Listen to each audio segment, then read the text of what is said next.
Price lord. ದೇವರ ಅತಿ ಪರಿಶುದ್ಧ ನಾಮಕ್ಕೆ ಸ್ತೋತ್ರವಾಗಲಿ. ಮತ್ತೊಂದು ದಿನವನ್ನು ಕಾಣುವಂತೆ ದೇವರು ನಮಗೆ ಸಹಾಯ ಮಾಡಿದ್ದಕ್ಕಾಗಿ ಸ್ತೋತ್ರ. ಆತನು ಮಾಡಿದೆಲ್ಲ ಉಪಕಾರಗಳಿಗಾಗಿ, ಆಶೀರ್ವಾದಗಳಿಗಾಗಿ ದೇವರಿಗೆ ಸ್ತೋತ್ರವನ್ನು, ಮಹಿಮೆಯನ್ನು ಸಲ್ಲಿಸ್ತಾ ಇದ್ದೇನೆ. ಇಂದಿನ ವೇದ ಅಧ್ಯಯನಕ್ಕಾಗಿ ಒಂದು ವಾಕ್ಯವನ್ನು ಓದಿಕೊಳ್ಳೋಣ. ಆದಿಕಾಂಡ 13ನೇ ಅಧ್ಯಾಯ 10 ಮತ್ತು 14ನೇ ವಾಕ್ಯ. ಲೋಟನು ಕಣ್ಣೆತ್ತಿ ನೋಡಲಾಗಿ ಯೋರ್ದಾನ್ ಹೊಳೆಯ ಸುತ್ತಲಿನ ಪ್ರದೇಶವು ಚೋಗರೂರಿನ ತನಕ ಎಲ್ಲ ಕಡೆಯಲ್ಲೂ ನೀರಾವರಿ ಸ್ಥಳವೆಂದು ತಿಳುಕೊಂಡನು. 14 ಲೋಟನು ಅಬ್ರಹಾಮನನ್ನು ಬಿಟ್ಟು ಬೇರೆಯಾದ ನಂತರ ಯೆಹೋವನು ಅಬ್ರಹಾಮನಿಗೆ, ನೀನಿರುವ ಸ್ಥಳದಿಂದ ದಕ್ಷಿಣೋತ್ತರ ಪೂರ್ವ ಪಶ್ಚಿಮಗಳಿಗೆ ಕಣ್ಣೆತ್ತಿ ನೋಡು. ಇಬ್ಬರು ವ್ಯಕ್ತಿಗಳನ್ನು ನಾವಿಲ್ಲಿ ನೋಡ್ತಾ ಇದ್ದೇವೆ. ಅಬ್ರಹಾಮನ ತಮ್ಮನ ಮಗನಾಗಿದ್ದಂತನು ಲೋಟನು. ಅಬ್ರಹಾಮನನ್ನು ದೇವರು ಕರೀತಾರೆ.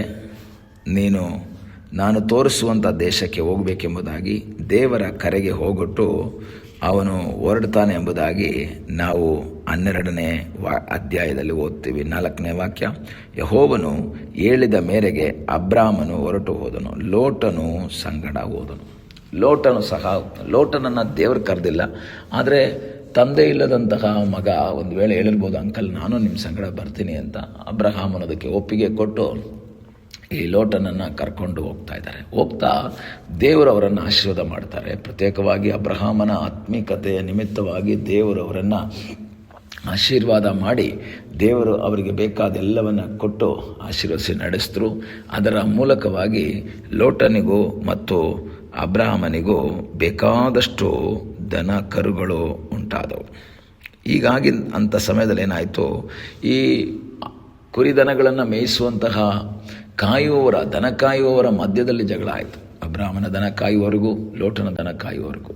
ಹಾಗಾಗಿ ಅಬ್ರಹಾಮ್ ಒಂದು ಡಿಸಿಷನ್ಗೆ ಬರ್ತಾನೆ, ನಾವಿಬ್ಬರು ಈ ರೀತಿಯಲ್ಲಿದ್ದರೆ ಸರಿಯಾಗಲ್ಲ, ನೀನು ಎಡಗಡೆಗೆ ಹೋದರೆ ನಾನು ಬಲಗಡೆಗೆ ಹೋಗ್ತೀನಿ, ನೀನು ಬಲಗಡೆಗೆ ಹೋದರೆ ನಾನು ಎಡಗಡೆಗೆ ಹೋಗ್ತೀನಿ ಅಂತ ಹೇಳಿದಾಗ ಲೋಟ ಕಣ್ಣೆತ್ತಿ ನೋಡ್ತಾನೆ, ಯಾವುದು ಬೆಸ್ಟ್, ದನ ಕರುಗಳಿಗೆ ಕುರಿಗಳಿಗೆ ಬೆಸ್ಟ್ ಪ್ಲೇಸ್ ಯಾವುದು. ಕಣ್ಣೆತ್ತಿ ನೋಡಿದಾಗ ಆ ಸೋದೋಮ್ ಭಾಗದಲ್ಲಿರುವಂತಹ ಸ್ಥಳ, ಅಥವಾ ನಾವು ನೋಡಬೇಕಾದ ಯೋರ್ದಾನ್ ಹೊಳೆಯ ಸುತ್ತಲಿನ ಪ್ರದೇಶ ಏನಾಗಿದೆ, ನೀರಾವರಿ ಇದೆ, ಅಲ್ಲಿ ಹಸುರಾದಂತಹ ಹುಲ್ಲುಗಳಿವೆ.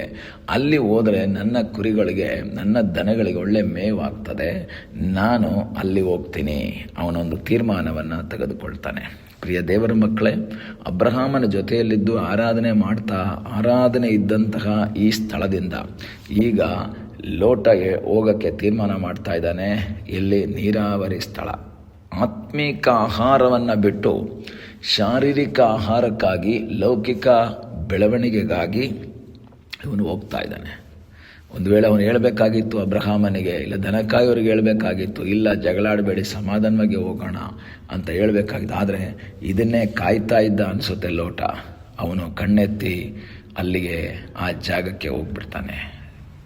ಅಬ್ರಹಾಮ ಸೈಲೆಂಟಾಗಿ ನಿಂತಿದ್ದಾನೆ. ಆದರೆ 14ನೇ ವಾಕ್ಯದಲ್ಲಿ ದೇವರು ಹೇಳ್ತಾ ಇದ್ದಾರೆ, ನೀನು ಕಣ್ಣೆತ್ತಿ ನೋಡು. ಪ್ರಿಯ ದೇವರ ಮಕ್ಕಳೇ, ನಾನಾಗಿ ಯಾವುದನ್ನು ಸೆಲೆಕ್ಟ್ ಮಾಡೋದಲ್ಲ, ದೇವರು ನಮ್ಮನ್ನು ಸೆಲೆಕ್ಟ್ ಮಾಡಿ ಕಳಿಸ್ಬೇಕು. ನಾನಾಗಿ ಸೆಲೆಕ್ಟ್ ಮಾಡಿದ್ರೆ ಅದು ನಾಶಕ್ಕೆ ಕಾರಣ ಆಗುತ್ತೆ. ನಾನಾಗಿ ತೀರ್ಮಾನ ಮಾಡಿಕೊಂಡ್ರೆ ಅದು ಸರಿಯಾಗಲ್ಲ. ಆಲೋಚನೆ ಕೊಡುವಂಥವನು ದೇವರಾಗಿದ್ದಾನೆ.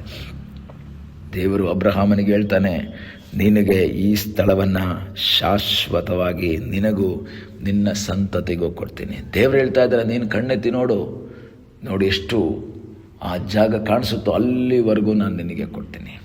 ಆದರೆ ಲೋಟನು ದೇವರ ಹತ್ರ ಆಲೋಚನೆ ಕೇಳಲಿಲ್ಲ, ಅಬ್ರಹಾಮನ ಹತ್ರನೂ ಆಲೋಚನೆ ಕೇಳಲಿಲ್ಲ.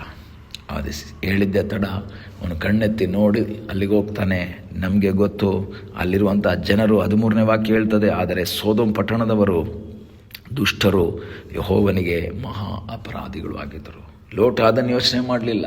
ಅಲ್ಲಿ ಹೋದರೆ ನನಗೆ ಆರಾಧನೆಗೆ ಜಾಗ ಇದೆಯಾ, ಆರಾಧನೆಗೆ ಜನ ಇದ್ದಾರಾ, ಆರಾಧನೆ ಮಾಡೋಕ್ಕಾಗುತ್ತಾ, ಯಜ್ಞವೇದಿ ಕಟ್ಟಬಹುದಾ, ನಾನು ಅಬ್ರಹಾಮನನ್ನು ಬಿಟ್ಟರೆ ನನ್ನ ಆತ್ಮೀಕತೆ ಹಾಳಾಗುತ್ತೆ. ಲೋಟ ಯೋಚನೆ ಮಾಡಬೇಕಾಗಿತ್ತು, ಇವತ್ತೇನಾದರೂ ನನಗೆ ಕುರಿ ದನಗಳು ಆಸ್ತಿ ಐಶ್ವರ್ಯ ಎಲ್ಲ ಇದ್ದಿದ್ರೆ ಅದೆಲ್ಲ ನಾನು ಅಬ್ರಹಾಮನ ಸಂಗಡ ಇದ್ದು ಯೆಹೋವನನ್ನು ಆರಾಧನೆ ಮಾಡಿದ್ದರಿಂದ. ಪ್ರಿಯ ದೇವರ ಮಕ್ಕಳೇ, ಇಂದು ನನಗೆ ನಿಮಗೆ ಇರುವಂಥ ಆಶೀರ್ವಾದ ದೇವರು ಕೊಟ್ಟದ್ದು ಎಂಬುದನ್ನು ಮರೆಯಬಾರ್ದು. ನಮ್ಮ ಸ್ವಂತ ಬಲದಿಂದ, ಸ್ವಂತ ಶಕ್ತಿಯಿಂದ ನಾವು ಸಂಪಾದನೆ ಮಾಡಿಕೊಳ್ಳಿಲ್ಲ. ದೇವರ ಕೃಪೆಯಿಂದ, ದೇವರ ಆಶೀರ್ವಾದದಿಂದ ನಾವಿದನ್ನು ದೇವರು ನಮಗೆ ಕೊಟ್ಟಿದ್ದಾರೆ. ಆದ್ದರಿಂದ ನಾವು ಯಾವುದೇ ಒಂದು ತೀರ್ಮಾನ ತೆಗೆದುಕೊಳ್ಳೋದಕ್ಕಿಂತ ಮುಂಚೆ ದೇವರ ಬಳಿಯಲ್ಲಿ ಕೇಳಬೇಕು. ದೇವರೇ, ನಾನಿದನ್ನು ಮಾಡಬಹುದಾ, ನಾನಿದನ್ನು ಕೇಳಬಹುದಾ, ನಾನಿಂಥ ಸ್ಥಳಕ್ಕೆ ಹೋಗಬಹುದಾ? ದೇವರ ಬಳಿಯಲ್ಲಿ ಕೇಳಿ ಅನುಮತಿಯೊಂದಿಗೆ ನಾವು ಹೋಗೋದಾದರೆ ಅದು ನಮ್ಮ ಜೀವಿತದಲ್ಲಿ ಆಶೀರ್ವಾದಕ್ಕೆ ಕಾರಣವಾಗುತ್ತೆ. ಲೋಟನ ಜೀವಿತದಲ್ಲಿ ಅವನು ಕಣ್ಣೆತ್ತಿ ಅವನೇ ಒಂದು ಸೆಲೆಕ್ಷನ್ ಮಾಡ್ಕೊಳ್ತಾನೆ, ಅದು ದೊಡ್ಡ ನಾಶಕ್ಕೆ ಕಾರಣ ಆಗುತ್ತೆ. ಈಗಲ ಸಮಯದಲ್ಲಿ ಕರ್ತನ ಸನ್ನಿಧಾನದಲ್ಲಿ ನಮ್ಮನ್ನು ಸಮರ್ಪಿಸಿಕೊಂಡು ಹೇಳೋಣ, ಸ್ವಾಮಿ, ನಿನ್ನ ಚಿತ್ತಕ್ಕೆ ವಿಧೇಯರಾಗಿ, ನಿನ್ನ ಇಷ್ಟಕ್ಕೆ ವಿಧೇಯರಾಗಿ, ನಿನಗಾಗಿ ಜೀವಿಸುವ ಹಾಗೆ ಕರ್ತನೇ ನೀ ನಮಗೆ ಕೃಪೆ ಮಾಡು ಎಂಬುದಾಗಿ ನಾವು ದೇವರ ಸನ್ನಿಧಿಯಲ್ಲಿ ಪ್ರಾರ್ಥಿಸುವುದಾದರೆ, ನಮಗೆ ಆಲೋಚನೆ ಕೊಟ್ಟು, ಅಬ್ರಹಾಮನಿಗೆ ಆಲೋಚನೆ ಕೊಟ್ಟು ನಡೆಸಿದ ದೇವರು, ಅದೇ ದೇವರು ನಮಗೆ ಆಲೋಚನೆ ಕೊಟ್ಟು ನಮ್ಮನ್ನು ನಡೆಸುವಂತಹ ದೇವರಾಗಿದ್ದಾನೆ. ಆ ದೇವರಲ್ಲಿ ಆಶ್ರಯಿಸೋಣ, ಆ ದೇವರ ಚಿತ್ತಕ್ಕೆ ವಿಧೇಯರಾಗೋಣ. ಅದಕ್ಕಾಗಿ ದೇವರು ನಮಗೆ ಸಹಾಯ ಮಾಡಲಿ. ಪ್ರಾರ್ಥನೆ ಮಾಡೋಣ. ನಮ್ಮನ್ನು ಬಹಳವಾಗಿ ಪ್ರೀತಿ ಮಾಡುವ ಪರಲೋಕದ ತಂದೆಯಾದ ದೇವರೇ, ಸಮಯಕ್ಕಾಗಿ ಸ್ತೋತ್ರ.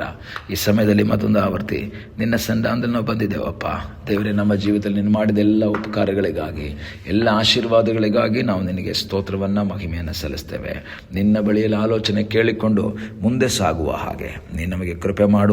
ನಿನ್ನ ಸಾನ್ನಿಧ್ಯದಿಂದ ನಮ್ಮನ್ನು ಮುನ್ನಡೆಸುವುದಾಗಿ ನಾವು ಪ್ರಾರ್ಥಿಸ್ತೇವೆ. ಪ್ರಾರ್ಥನೆಯನ್ನು ಕೇಳಿದ್ದಕ್ಕಾಗಿ ಸ್ತೋತ್ರ. ಯೇಸುವಿನ ಮುದ್ದಾದ ಹೆಸರಿನಲ್ಲಿ ಬೇಡಿಕೊಳ್ಳುತ್ತೇವೆ ನಮ್ಮ ಪ್ರೀತಿಯ ತಂದೆಯೇ. ಆಮೇನ್. God bless you.